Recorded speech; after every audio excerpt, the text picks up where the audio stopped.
Hi, didn't see you there. Name's Will, and I'm just enjoying a lovely cup of coffee in my lens mug here. Boy, that sure is good coffee and not just water. So, what is all this? What do we have here? This is the ingredients needed to make Caffenol. Caffenol is a film developer that uses, you guessed it, coffee.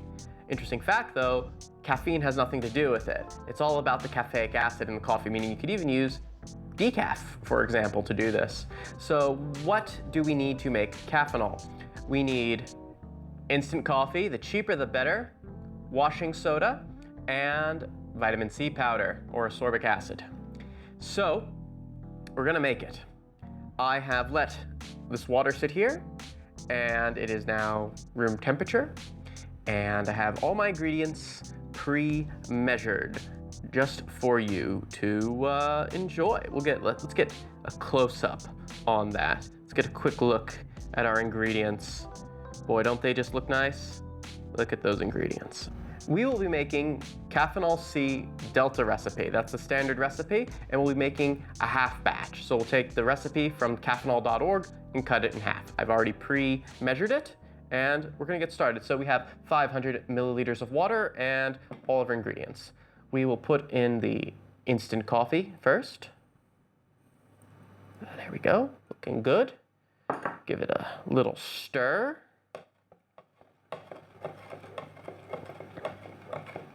Very good. And I believe this is our vitamin C. It looks very similar, but that looks like vitamin C. So we'll put the vitamin C in. Very good. Give it a little mix. And we'll put in our washing soda. Very good. Now they say Caffenol has a bit of an odor. It's not particularly great, but it's not particularly bad. It's not gonna stink up your home or your apartment, but just be mindful. All right, we're gonna let that sit aside because this is only one step and probably the easiest step of, well, film development. Now, we gotta get the film into our dark bag. People always ask me, Will, how do you develop film? Do you have a dark room? I don't. I have a bag, a dark bag. And you have to load film completely in the dark. Otherwise, it's not gonna happen. It will get exposed and ruined. So to show you this, because it has to be done in the dark, I'm going to show you it on a test roll. So I have this test roll here. It says test roll. This is a roll of film that I will never use. Sad, but it's true. It will just be a test roll forevermore. It's been fully exposed many times. And what is this we have here, you might ask? This, my friends, is a Patterson tank. This tank is where the development will happen, and inside is a nifty little mechanism where we roll it, a film reel. So, here we go. Here is our film reel. So, in the tank, well, not the tank, in the bag, you need to load it. And it's pretty annoying, to be honest.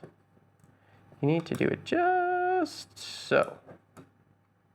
And then you do that, and then you see that it advances the film forward.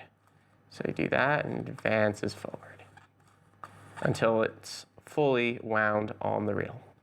Now, I don't want to do it on this one, so we will remove it from the reel. And thankfully this is just a test roll, so I don't care too much about it. And I have realized, oh, okay, that was close. Getting these out of there are a real pain. I have a retrieval tool, but I still don't like doing that. I have forgotten something important. Scissors. I will be back in a moment. Through the magic of editing, you won't even notice at all. But I have to go get the scissors. So if you excusez-moi, I will get my scissors. I now have my scissors. And now we need to load up our dark bag. So I have a dark bag right here, and we need to load it full of all sorts of important goodies. There's a zipper compartment on the back here, and we put in everything we need to, well, process our film. We need the Patterson tank and its lid, That goes in the bag. All goes in the bag. In you go. You get your film. Sorry, that's a test roll. We don't want that one. We want the film, the Ilford HP5. And our little can opener. And our scissors, which are used to cut off the little leader on the film. So that's that. Then we zip up our bag like so. So give it a little bit of a zip. Bloop. Yes, zip. And then it's got a little extra layer of Velcro.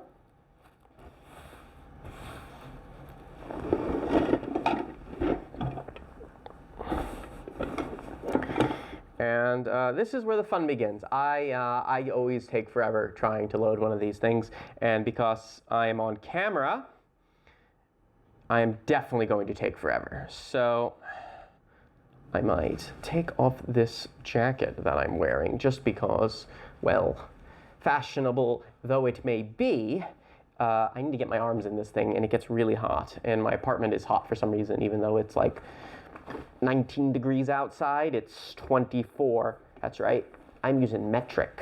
I live in a metric country. Let's see here. Alrighty. Alright, so the bag is definitely sealed. My hands are in the dark bag. We'll just make sure we're good. Alright, now what I like to do is I just kind of get my bearings straight in the bag. Like I just kind of arrange things, like there's the lid and there's the spindle. And this is all very interesting to look at. I mean, if you could see, but unfortunately you can't. So we got our thingamadude. And where is the can opener? All right, those are the scissors, and there's the film opener. All right, let me just make sure this is all the way on my arms. Okay. I have never accidentally exposed film, so that's a good thing. Don't want to start now, though. Especially on camera. You only get one chance. Only one chance in film. All right. I am now extracting the film. So you use this little can opener thing, like you open up a bottle of beer or something. Just kind of put it on top and you give it a yoink. And hold on. All right. And the film is now free. Now I need to get it onto one of the spindles, which I have found. I have found a spindle. Hooray! Huzzah! And this will take probably until tomorrow to do. So, yeah, almost forgot. I need to cut the leader off the film, otherwise it's a pain to load. Where are you? Leader, scissors. I know the scissors are in here. Hold on. Yeah, they're there. Alright, we got the scissors, which I have to use in complete darkness, and just kind of feel for where the film leader is. And yeah, that seems good. And now, just as we did before, in the light, I need to now load it in the dark, which is easier said than done. Okay. I hate this so much. This is my easier process. But hopefully, I think I got it. Yeah, we got it. So now, just like I was doing the I'm just turning the film. I'm just back and forth, until the entire film is loaded onto it. It's nice and easy. And eventually we'll have it, which I off.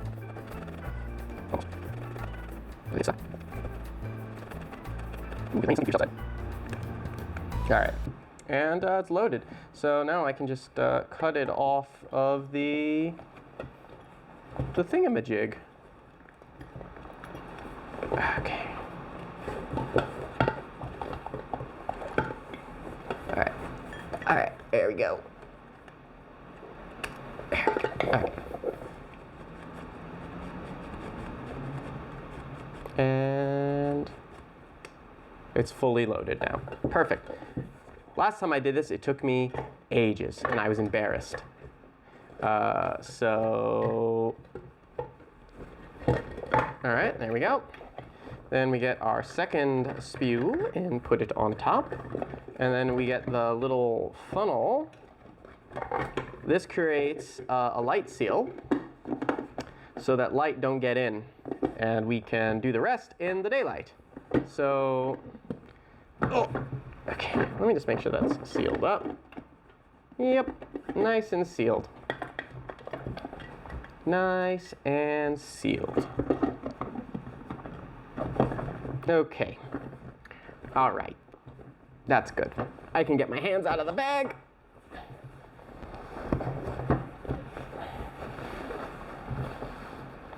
And we can open her up.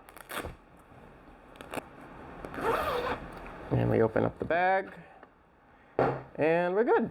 And all of our leftover goodies are inside. And I'll bring back the close-up cam again, because there'll be things to see, and we don't need this giant, stupid bag. Let me get the scissors out of the way, because we won't need those again. Well, unless we want to cut and develop our film. No, scan our film, sorry. And that's everything that was in the bag. All right, so we're out of the bag, and we're back at the close-up cam, and we can see the remains. We have the empty film cartridge, the leader we cut off, and the interior of the spool. So, and yeah, there's our can opener. Now we need to go to the development step. Now, how do we do this? How do we know how long to develop? Well, each black and white film requires a certain amount of time in the Caffenol to develop. You need to refer to the caffenol.org dev times to figure this out. For our film HP5+, we're going to take 10 minutes, but there is a catch. It's temperature sensitive. All those times are at the base temperature of 20 degrees Celsius. It's about 23, 24 in my apartment. So I've got this.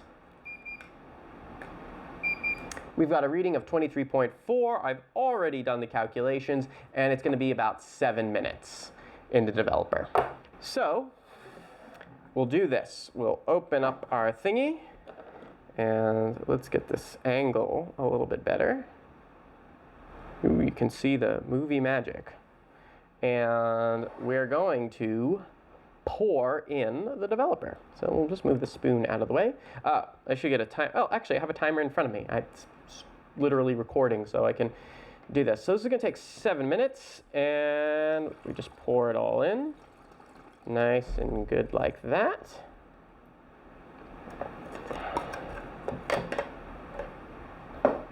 And we seal it back up so we don't make a mess.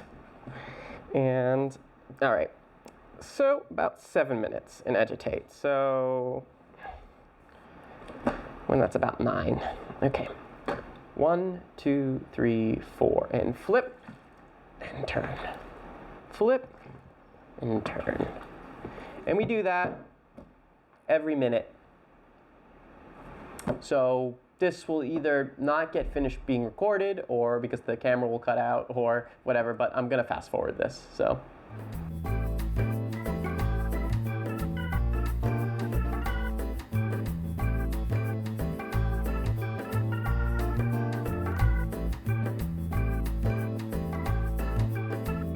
Okay, there are explosions going off, but development can't stop. There are fireworks going off nearby, so if they're recorded, they're recorded. Now development's done, and we need to get this out. So what we do is we open her up, and we pour out the Caffenol. Now, Caffenol is a one-shot developer. You can only use it once. And this might be very good timing, because the camera might turn off again, unfortunately. All right, so that's the Caffenol's out. Now we got to use water to stop development. So we'll just put the water in. And I gotta go take this to the bathroom to get washed. So we will do that right now.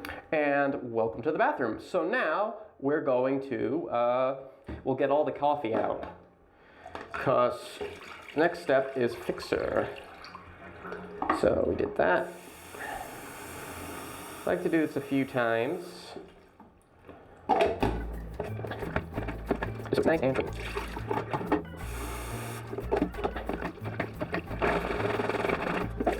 some water. It's clear. And one more to shake. Hopefully that's the end. Okay. Cool. Very cool. All right. Now it's time for the fixer. So development's done.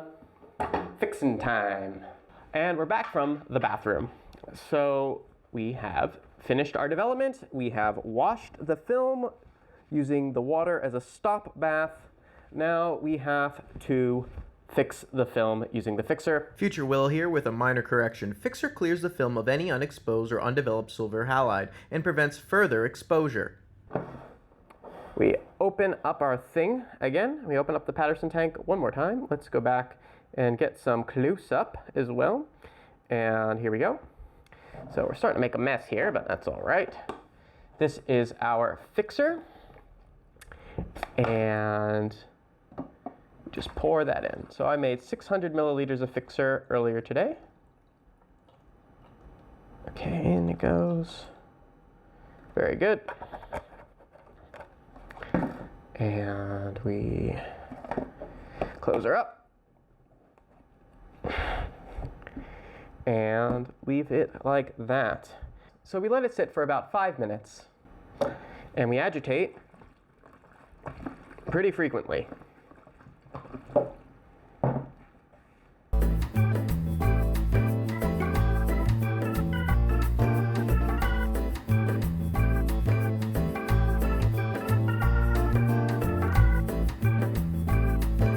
All right, we should be done with the fixer. Now, unlike the developer, it's not one shot. We can reuse it. So we're gonna put it back in its bottle. Get a little funnel. Just pour it on in.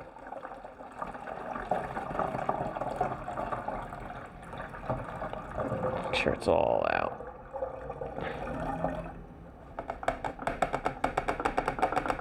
All right. Now it's time to go back to the bathroom because we're almost done. So the film should be fixed now. So we just gotta do one more thing. We just gotta wash it. So the film is now safe to use. We'll just check, make sure we're recording. Yeah, we're recording. And it's now safe to expose to light. So we can take it out and we can pull out our reel and we can just quickly see if we did a good job or not. And I see pictures, so that's very good. That's a good sign. But we need to kind of wash the fixer off. So we'll just put that back inside and we'll give it a bit of a wash. We're gonna add this is called Kodak Photo Flow. Kodak Photo Flow is soap. It's basically just soap. You just put that in there. This kind of just cleans our negatives. And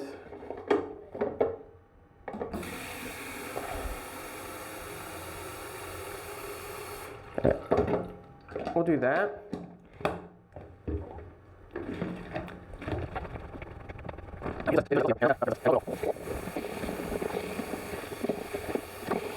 That's just water bubbles, not suds. Yep, we're good. All right, so we've washed our film.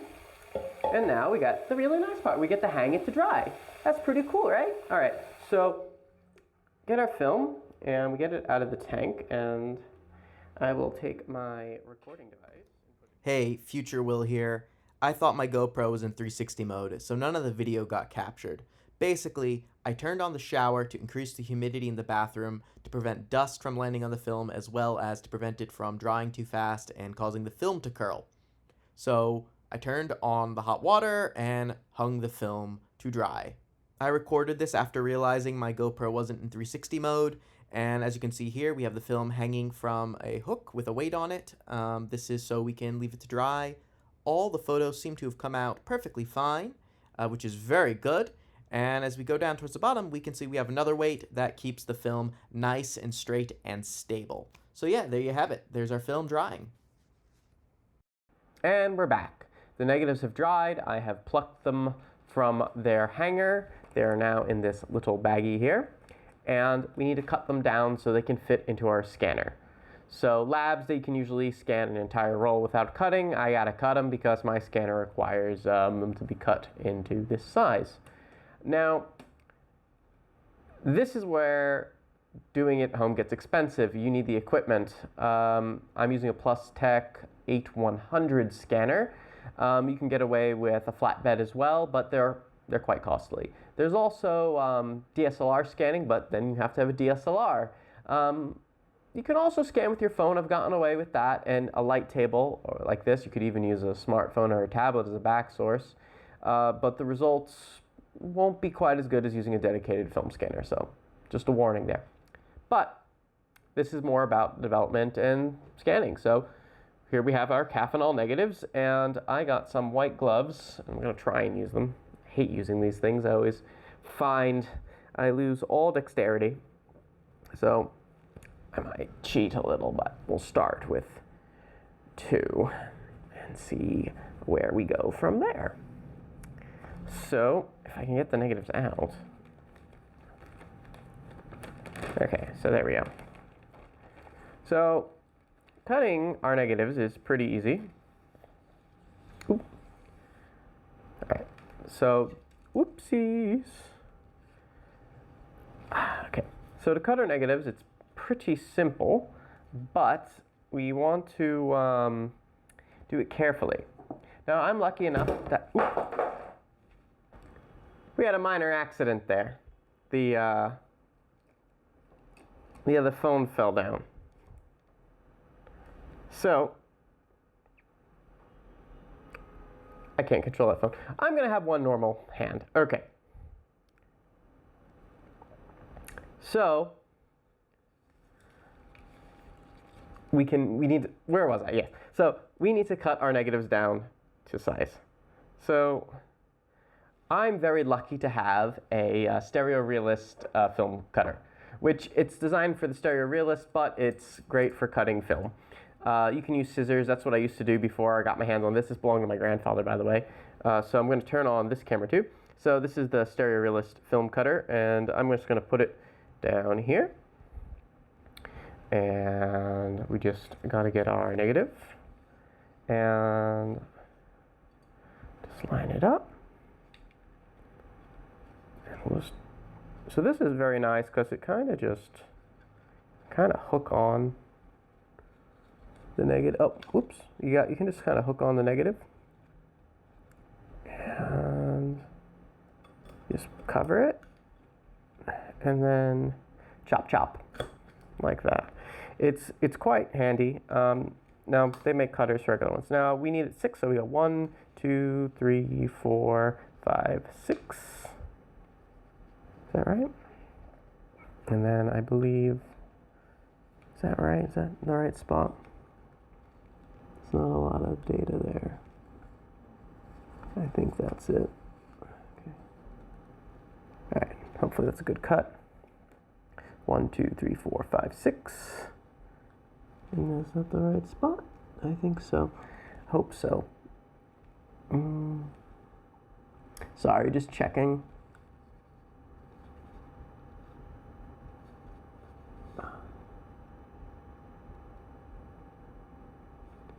Yeah, that seems all right.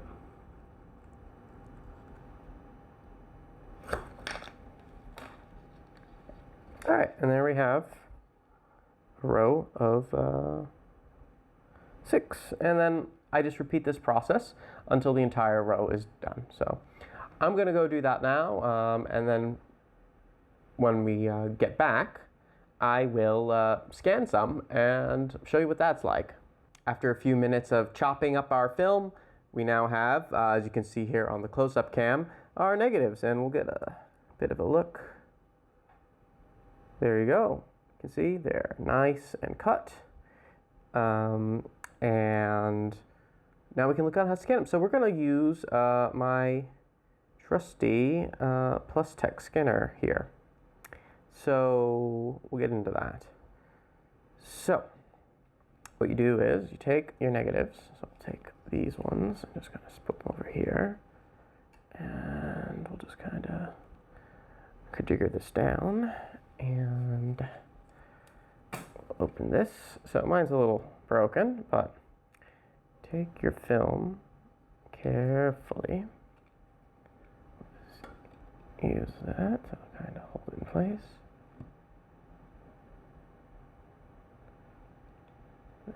I might have cut that one a bit short, but that's okay.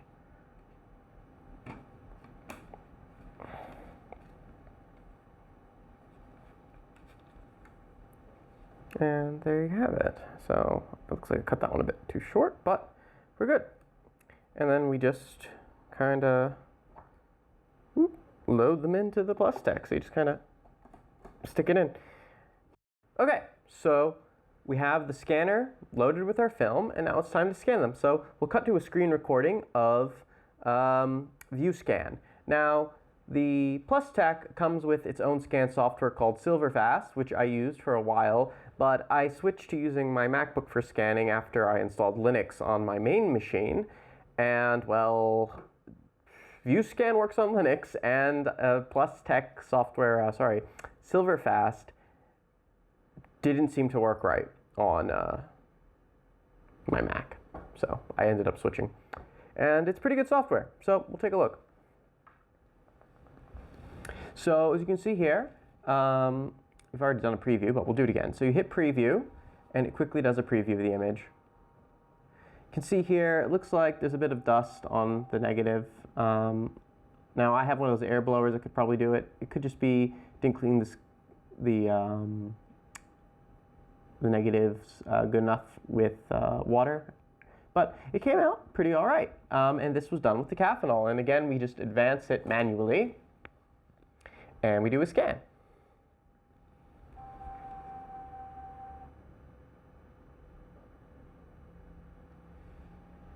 Scanner.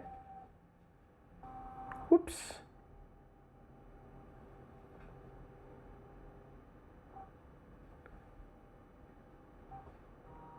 And now we've done our next slide.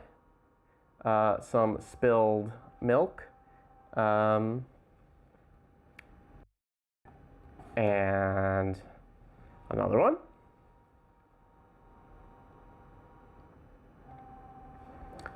Overall, I'm pretty happy with how these have come out with the Caffenol. So what I'll do is I'll go through this roll and pick my favorites and do a little slideshow at the end. But there you have it. Oh, one more thing. I recommend, if you do your own development, to get negative sleeves. I didn't get the greatest ones. I got some cheap ones on Amazon. I hear print file's pretty good. I don't have those, but you get these. You stick your negatives in there. You need to scan them again. You pull them out. I also recommend scanning your negatives as raw if you have a Plus Tech, and then stick those on a DVD or a Blu-ray or something and shelve them, but keep the JPEGs on your system. But yeah, there you have it. That's the ViewScan software. We've done a whole thing. We've done a full development and scan process at home using coffee, which is pretty neat, I think. But bear in mind, you do need a thing. You need a Patterson tank. You need a scanner. If you wanted to do darkroom prints, you need an actual darkroom, something I don't have the luxury to have room for. So, but yeah, that's it. And thanks for watching. If you liked the video, subscribe, like, bell, I don't know, those things that YouTube people do. Just do them for me. I'd like it. Make me happy. Till next time, this is Will, and I'm gonna go, I guess, away to the slideshow of all the photos I took.